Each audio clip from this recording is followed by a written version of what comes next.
ஒரு நாட்டின் அரசர் தனது நாட்டின் எல்லையோர பகுதியை பார்வையிடுவதற்காக தேரிலே சென்றார்.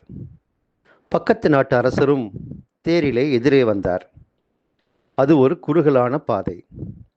எதிரும் புதிருமாக 2 தேர்களும் நின்றன. யார் பின்வாங்கி வழிவிடுவது? உன்னாட்டு அரசர் பின்வாங்கி வழிவிடட்டும் என்று அவர்களும், இல்லை, உன்னாட்டு அரசர் வழிவிடட்டும் என்று இவர்களும் சொன்னார்கள். யார் வழிவிட வேண்டும் என்று முடிவு செய்வதற்காக ஒரு முறையை கையாண்டார்கள். இந்த நாட்டு அரசருடைய வீரர்கள் சொன்னார்கள், எங்கள் அரசர் நீதி வழுவாதவர், புகழுரையை போற்றாதவர், வழிவிடுங்கள் என்றார்கள். அந்த நாட்டு வீரர்கள், எங்கள் அரசரும் அப்படித்தான் என்று பதில் சொன்னார்கள்.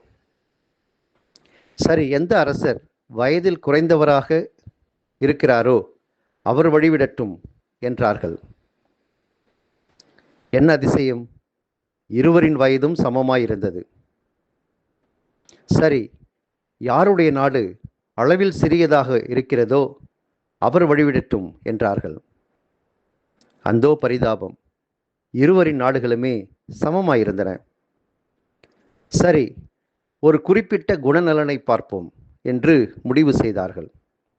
எனவே அந்த நாட்டு படை வீரர்கள் சொன்னார்கள், எங்கள் நாட்டின் அரசர் நல்லவருக்கு நல்லவர், கெட்டவருக்கு கெட்டவர், இப்போது வழிவிடுங்கள் என்றார்கள்.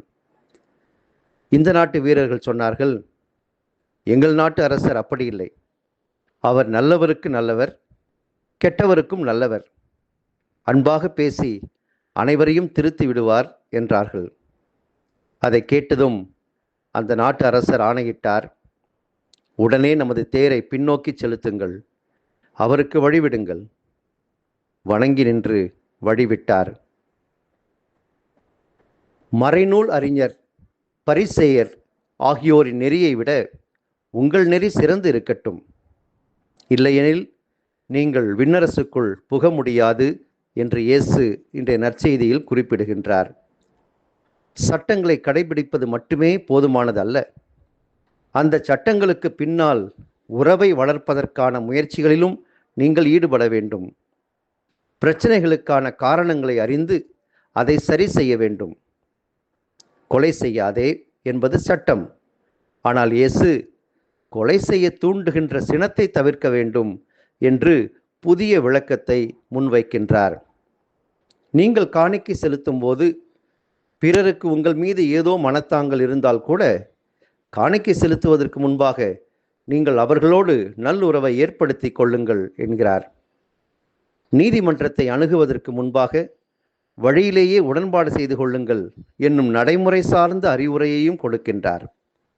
இப்படி செய்தால் நம்முடைய நெறி சிறந்ததாக இருக்கும்.